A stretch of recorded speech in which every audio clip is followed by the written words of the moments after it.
Defiant Kurds shrug off risk of trade war after independence vote. ZAKHO, Iraq, Reuters. More than 3 weeks after Iraq's Kurds voted for independence, it's business as usual at the bustling Ibrahim Khalil border crossing with Turkey. Ankara has threatened to impose economic sanctions on Iraq's autonomous Kurdistan region to deter moves towards independence, but hundreds of trucks still cross the border each day, some with supplies for Kurdish areas, others en route to Baghdad. Closure of the border would sever a lifeline for the region in northern Iraq and step up efforts by Turkey, Iran and the Iraqi government to isolate it. But the Kurdistan Regional Government, KRG, is gambling that its 3 main trade partners will be reluctant to impose a blockade that would put billions of dollars in trade at risk and could hurt all sides involved.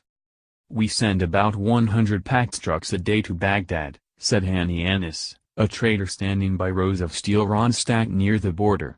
"Iraq will suffer as well. It is a risky gamble for a region that is heavily dependent on food imports and oil exports, via a pipeline that passes through Turkey. The undermining of its economy could deal a heavy blow to its chances of survival as an independent state if it pushes ahead with breakaway moves." The outcome of the standoff could also have repercussions far beyond the immediate region, as Iraqi Kurdistan produces about 650,000 barrels of crude oil per day, 15% of Iraqi output and around 0.7% of global oil production. The KRG has not taken any formal steps to break away from Iraq since the Kurds overwhelmingly backed independence in a referendum on September 25, but has scheduled regional presidential and parliamentary elections for November 1. "If Baghdad tries to hurt us, it will hurt itself," said Saran Aziz, vice president of the Chamber of Commerce and Industry in the Kurdish administrative capital Erbil. "If borders are closed with neighboring countries, it will have a limited impact on us," he added. "If an economic blockade impacts us by 1%, it will impact them by 10%. Baghdad opposes Kurdish independence because it wants to hold Iraq together.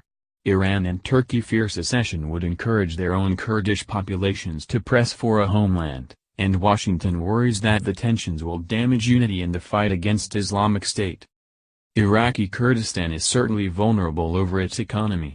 Apart from oil, it is largely dependent on agriculture, tourism, and cement and steel exports to Baghdad and other Iraqi cities.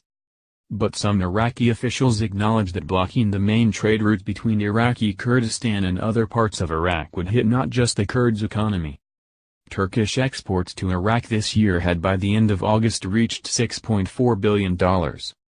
"This key trade route is a lifeline for all of us, and we will make sure to keep it operational, no matter what levels of disagreements," said Walid Mohammed, an advisor to the Iraqi Trade Ministry.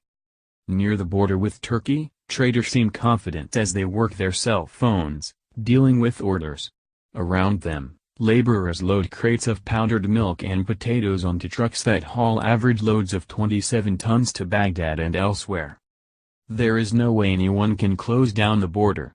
One truck arrives and then heads to Baghdad, another one goes the other way," said Samer Rushdie, a trader who says he is so busy he cannot take time off. Even so, pressure on the Kurds has mounted since the referendum, especially from Baghdad, which has imposed an air ban on Iraqi Kurdistan, slapped sanctions on Kurdish banks and halted foreign currency transfers to the region. Iraqi government forces have also captured the city of Kirkuk, wresting control of an area that is rich in oil and a vital source of revenue.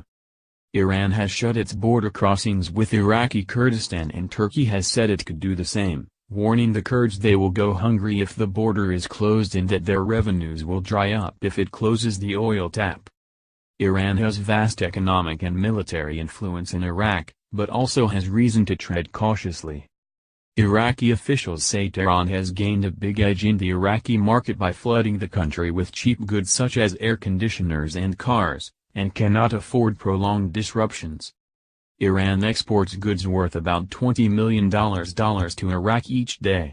1/3 of the exports, about $200 million a day, go to the KRG. Hamid Hosseini, head of the Iran-Iraq Chamber of Commerce, was quoted as saying by Iranian media, About 2,000 trucks usually bring goods from Iran to Iraq each day, with 500 to 600 of them delivering items to the KRG.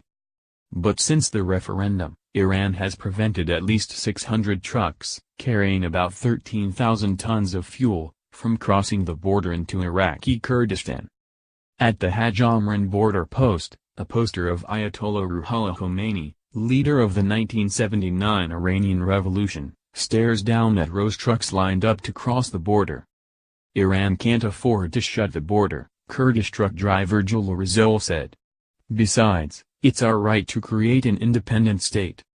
Additional reporting by Ahmed Rashid in Baghdad, Babak Dikanpash in Beirut and Nevzat Devranoglu in Ankara, editing by Timothy Heritage.